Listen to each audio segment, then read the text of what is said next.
তিস্তার পঞ্চায়েত নির্বাচনের প্রার্থী তালিকা চূড়ান্ত। আগামী 2-1 দিনের মধ্যে তার ঘোষণা। আসন সমঝোতার সম্ভাবনা বিজেপির জোট শরিকদের সাথে।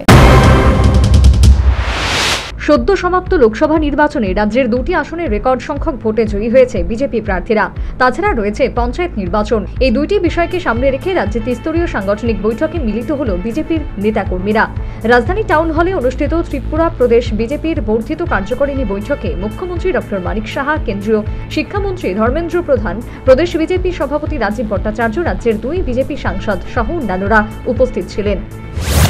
উপস্থিতিতেই আজকের এই কার্যকারিণী বৈঠক আমরা অনুষ্ঠিত করব, সংগঠিত করব। আর আমাদের প্রথম যে রেজুলেশন সেটা হবে দেশের প্রধানমন্ত্রী নরেন্দ্র মোদীজি হওয়ার জন্য, তৃতীয়বারের মতো প্রধানমন্ত্রী হওয়ার জন্য আমরা ত্রিপুরাবাসীর পক্ষ থেকে আমরা একটা রেজুলেশন গ্রহণ করে মাননীয় প্রধানমন্ত্রীকে ধন্যবাদ জানাবো। আর আমাদের রাষ্ট্রপতি, আপনারা জানেন গত কয়েকদিন আগেই পার্লামেন্টে সেখানে অধিবেশন হয়েছে, সেখানে যে রাষ্ট্রপতির ভাষণ এবং দেশের জন্য আমাদের দেশের প্রধানমন্ত্রী কি করতে চান সেই সম্পর্কিত ব্যাপারেও এখানে আমাদের কেন্দ্রীয় নেতৃত্বরা আলোচনা রাখবেন এবং সেগুলি আমাদের মণ্ডল স্তর, জেলা স্তরে পৌঁছে দেওয়ার জন্য আমরা সেখানেও একটা রেজুলেশন আমরা পাস করব। এই বার্তা সকলের মধ্যে পৌঁছে দেওয়ার জন্যই আমরা আজকের এই বিশেষ কার্যকারিণী বৈঠক এখানে ডাকা হয়েছে।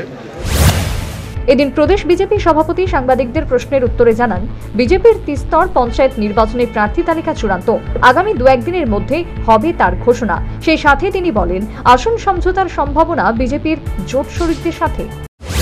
আপনারা দেখছেন যে আমরা এর মধ্যেই গতকালকেও আমরা আমাদের যে টিম, আমরা যে নির্বাচন পরিচালনার ক্ষেত্রে যে টিম তৈরি করা হয়েছে স্টেট কমিটিতে, এবং সেখানে মাননীয় মুখ্যমন্ত্রী, এমপি এবং সবাই মিলে আমরা সেখানে প্রায় প্রার্থী তালিকা চূড়ান্ত কাজ সেটা আমরা করে ফেলেছি।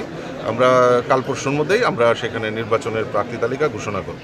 মথার সঙ্গে বা আইপিএফটির সঙ্গে কোনো সিট সমঝোতার মধ্যে আলাপ আলোচনা চলছে আমরা পরবর্তী।